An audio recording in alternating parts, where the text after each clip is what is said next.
Holy moly, Holy moly, holy moly. This book Nearly killed me. Nearly killed This me. book Nearly killed me. I hated it so much.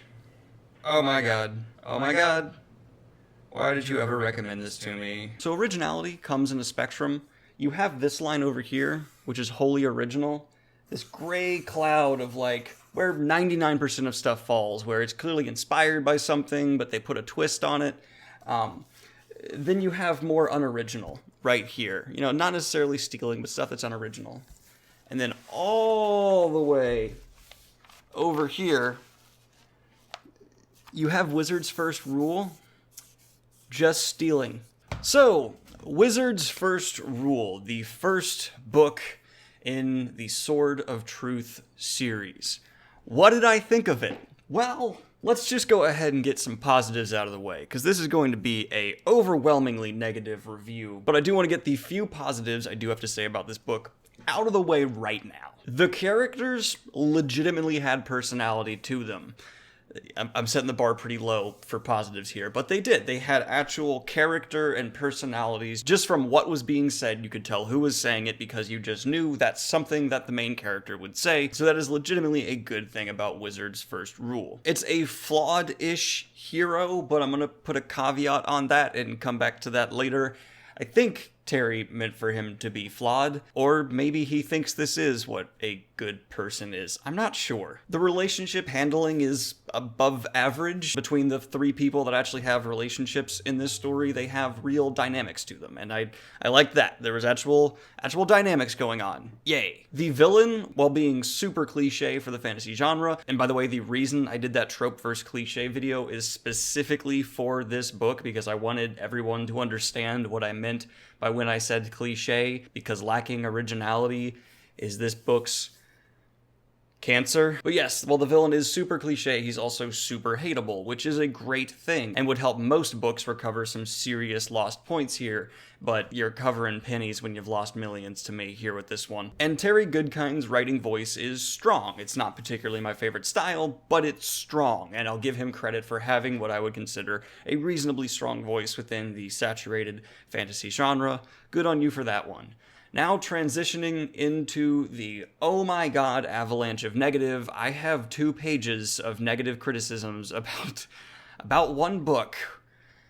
So if you look anywhere online where Sword of Truth is being discussed, there are many people talking about the originality problem. Basically, everything in this book is stolen. There's not really original creativity anywhere. I really stand behind that sentiment because I'm okay with authors paying homage, as I discussed in my Aragon review. I gave that one a lot of slack because it was written by who was essentially a kid at the time, and it was still really well done and crafted its own, at least, narrative somewhat through taking heavy inspiration. Terry does not do that. He steals. He'll steal characters, ideas, basic tools, plot points, anything he can. I'd go as far as to say that this book did not feel like a work by an author, more that it just felt like a thief crafted a bunch of other things people had already written together. That seems incredibly harsh, and I mean it to. There has to be intention behind some of this. You cannot accidentally take as much as Terry did unless there's some serious problems. And after doing some digging, which I'll discuss at the end of this video, it seems like Terry's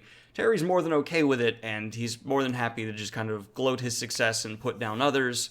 We'll get into that later. I've remarked multiple times on my channel that originality is very important to me. If you're going to craft something, if you're going to make something, make it from you. Don't retell. You can pay homage, you can be influenced, you can even just take something and put a twist on it. That's fine. That's not what Terry did. He just stole. Now, there's the obvious examples that I don't wholly fault him for, and those are the more cliche tropes that I've previously discussed in another video. He doesn't add anything new to them, really, maybe 1 or 2 small elements, but he has the MacGuffin sword, the Chosen One, the Dark Lord, the sex, love, purity thing, so we can't bang because you're too purity. That one has the most original twist on it, but even then, it's kind of not super original. I'm gonna go into some specific plot things here, but that's honestly still not spoilers, because if you've seen them anywhere else, it's going to be exactly that thing. Remarkably so, to the point where he took Smeagol from Lord of the Rings, called him Samuel, and put him in his book for a little bit. He's someone who got a magical item, couldn't handle it, and turned into this horrible bipolar little freaking thing, and its name is Samuel. And when I first encountered it, I was like, okay, this is paying homage. But then with the pattern of the rest of the story, if everything in your story is a homage, you've not made an original thing, you've just taken from others. So, spoiler warning, but not really. Very predictable. I literally called it within the first fifth of the book thing, where, oh no, you killed my father. Actually, I am your father. What? Yep, he took that from Star Wars, where it's exactly that. There's the asshole brother trope who turns out to be the traitorous bad guy that we've seen again and again, because, you know, why not take that too? He took the Shan Chan leashes from Wheel of Time, and a few other things that pretty closely reflect Rand. Yeah, I could keep listing this stuff for a while now, and I don't want this to be a 20-minute video, so we're going to move on and get into some of my other problems, because it's not just the originality. Amazingly so, there's so much wrong. I actually have in my notes on my phone while I was reading this, in all caps, stop monologuing, asshole, because there's so many monologues from the main characters, whether it's lazy morality speeches that feel like, again, they're torn from somewhere else and mildly shifted to fit this situation. And there's also a very big problem of, I'm going to go do this now, where characters just state their intentions and some of their own characteristics. Several times throughout my notes, with specific scenes cited for inspiring me writing this, was, that's not how people behave, dude. Seriously, like, horrible traumatic things will happen. People will scream at each other, and because it's the main character and he's always going to be right and smarter, people just forgive him just right away. Just forgive him and move on. Really? Like, you're just okay with him being a total asshole? Which brings me back to my original point, where the main character's flawed because he's a bad person based off several things he does and says. He's shallow and snippy and just not really get alongable. But the way he's framed is still kind of the ultimate good guy, which makes me confused because we as the reader are presented him as he's wonderful, and the consequences of him being a total douche multiple times never catch up with him. He still gets the girl at the end, which, yes, the girl is kind of presented as the reward and trophy. There's that trope again.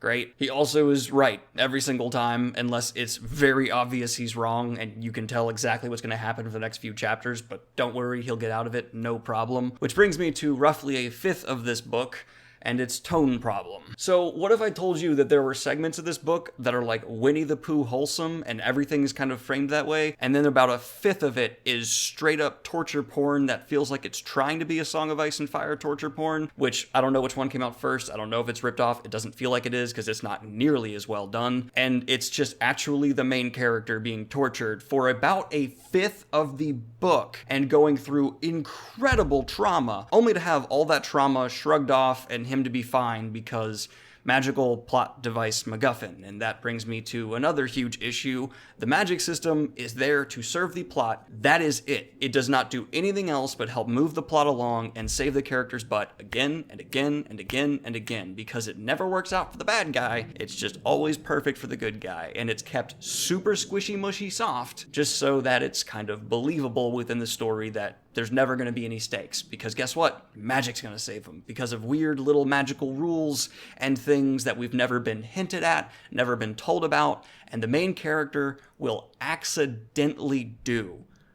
Really? And the overall plot just is one of those because plot things where characters decide to do things and events happen within the story purely because plot needs it to, so it just does. And the magic system is a very large proponent of that. So I forgot to mention one of the biggest just because plot things that happen in the entire story, and that's that the main character just, in the span of like 3 pages, befriends and gets a dragon to work with him because there was no other way to solve the situation the main character was in. So the author just went, F it, here's a dragon. And I want to go back and really hit on this again.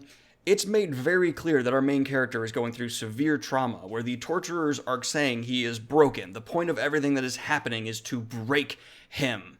and he kind of apparently folds a part of himself in a locked away box in his head, and he unlocks it. He does this all on accident, by the way, and he unlocks it on accident. Doesn't really know what he's doing. He's just fumbling, and that means all the trauma is just gone. I've gone through some trauma in my life, never anything like this guy, and I can't imagine a more offensive depiction of what it's like to go through horrific events than just be told like, you just, turn it off, just lock it away. I know it's explained through a magic system, but I just kind of felt personally like, oh boy, wish I'd thought of that. So I don't know about that one. It just made me feel weird. Please don't downplay trauma in your stories. Also, he falls in love with his torturer and they start having sex because, of course, main character, good guy, stand-in for the author. So he's gonna have sex with the attractive torturer. Sex is just framed weirdly for that fifth of the book. If you like sex and pain being talked about together, read Sword of Truth, apparently. Oh, and you remember that, they can't have sex because purity and magic, but there's a twist on it, so it's bad for him kind of thing. Of course, at the end of the series, that's overcome, because love. Yeah, this review's probably tiring to listen to, because it's just me complaining, and it's honestly tiring to record. Reading this book was exhausting, and I need to add this caveat, of course, that if you liked this, that's fine. This is all my personal taste. If this is the stuff you're into, I have no right and no reason to tell you not to be. Personally, this is the worst book I've ever read for my channel.